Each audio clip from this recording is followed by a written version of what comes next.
Hello, I welcome everyone who has joined us. Media Center Ukraine of Ukrinform is going on with its work. This is 231st day of the full-scale invasion of Russian aggressor to our land. These days were over-important and super complicated for lots of our regions of our country.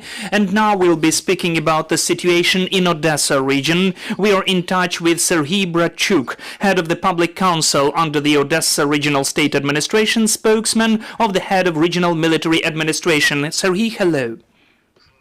Glory to Ukraine, glory to the armed forces of Ukraine, glory to the heroes.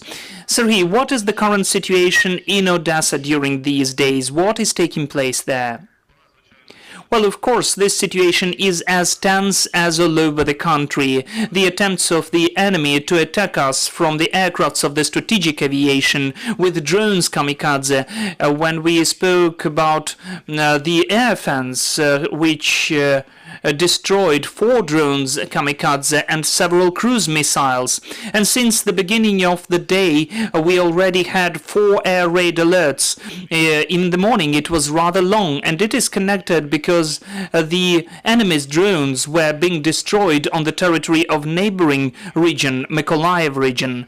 So we do understand that our air defense forces are working perfectly, and secondly, we are ready for any events connected with the terror tactics, and of course all of our functions are working and functioning how they should function during this war state or martial law. We are fully controlling the situation. As for the energy supply, water supply, everything is functioning and working. The city, the region is living, and all of the structures are performing the necessary functions which they need to. Today we are also speaking that we go on with the grain corridor.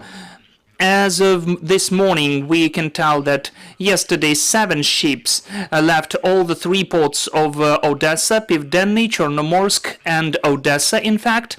And yesterday, those ships contained 177,000 tons of agrarian industrial products. One of the ships went to Tunisia, which had 30,000 tons of wheat. We are speaking about the African countries, Asian countries, and Europe, of course. And also we have more than 7 million tons of Ukrainian grains exported to the continents and countries which I mentioned above. 316 ships already left our ports and are working and delivering grains. As of today, we have several dozens of applications and requests because Ukraine managed to provide full security of our grain corridor.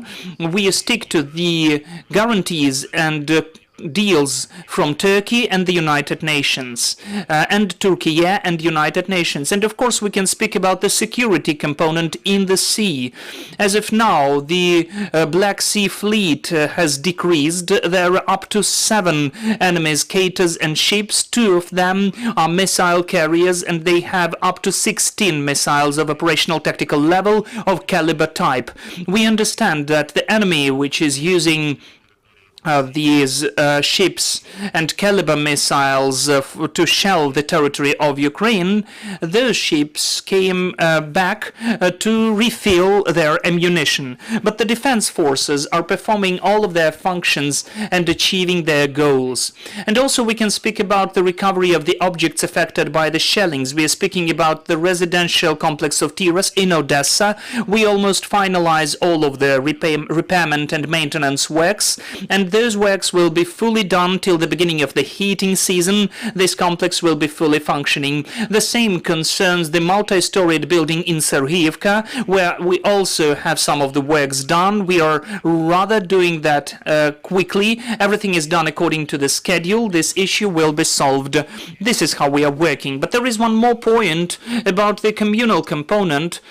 Yesterday in Primorsky part of Odesa, we had the planned repairment works of the electrical grids, and there was the official notification from the company which deals with energy supply, and it was used by the services of informational psychological special operations of the enemy to disseminate information as if there were incoming shellings in Odesa and Primorsky region part, which is the center of the city, as if it was destroyed. But but I would say that those were planned repairment works. Everything is done, it is functioning, and it is properly working. We are ready to respond any crisis situations. The emergency brigades are ready 24/7. Serhii, going on with the topic of critical infrastructure, we understand that now lots of regions, after the massive shellings, are trying to save electrical energy and power. So there are some of the planned shutdowns taking place. Does Odesa region have any of those measures? Well, yes, really, everything is okay here, because first of all, there is the understanding from the population that it is needed today. People are consciously saving energy consumption, water consumption, and also we have the light masking as well. We decreased the lighting along the streets, also to decrease these power both in Odesa and power consumption, both in Odesa and the region. We comply with the rules. Odesa is living according to the rules of Ukraine. We are doing everything how it should be. Dear colleagues, are there any questions, please? Hello, Irina Mamchur, Ukrinform. Serhii, could you please tell, recently Ukraine, just several days ago, got from Germany one of the 4 missile air defense complexes, systems. So this promise was mentioned by the head of Bundeswehr in Odesa, if I'm not mistaken. So will it in fact impact the anti-missile defense systems in Odesa and the ports? And if yes, then how? Yes, thank you for the question. In fact, such questions are not to me, but for the military and political superiors. But to make a joke, in Odesa, we like some of the irises, I mean the candies.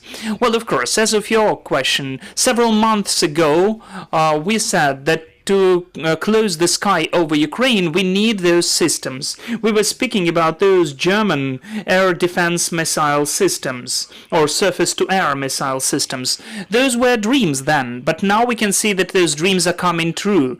How this weaponry and armament will be used, this is the solution for the superiors. The sky will be closed, but I also would like to see about the delivery of the defensive weapons, not of the offensive. I would like that to be felt by the enemy. Their aircrafts and cruise missiles and drones kamikaze will be demolished by these weapons.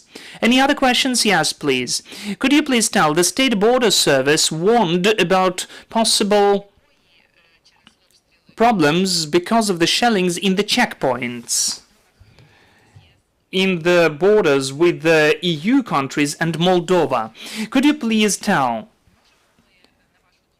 how do you assess, can we expect for the activation of Russian occupational troops in Transnistria, how it is happening in our close to our northern borders in Belarus?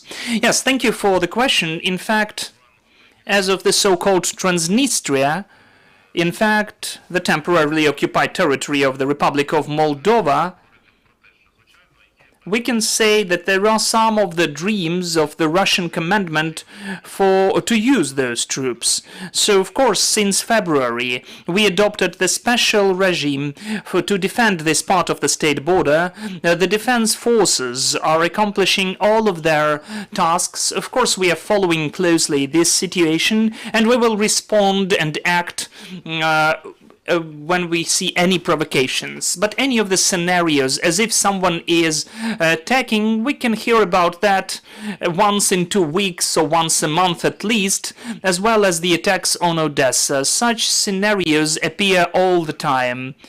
We had at least 7 plans of that. But the Russian occupiers fail to provide necessary mobilization on the territory of the so-called Transnistria Republic, though there is some of the activity, the local residents are not that willing to join the troops of the occupiers because they can see and understand that Ukraine today is the guarantor of our security, and the armed forces of Ukraine guarantee this security. So they understand what can happen. As of now, we can say that the second front line from the so-called Transnistria will not take place. But if there are any provocations, we will provide the necessary repulsion. Please, one more question from the security to humanitarian issues. Yes, please. You told a bit about the preparations to the heating season. I wanted to ask you about the construction of the 3 modular campuses for the internally displaced people. What is the stage of these constructions works, and how do you plan to do that? When will the people be able to live there, to take this accommodation? Well, I can answer this question later. If there is such a necessity, I will get to know about this. Yes, there is such a design project. We have the plan, and as far as I know, everything is done according to the schedule. To speak about more details, I will be ready to answer this question later.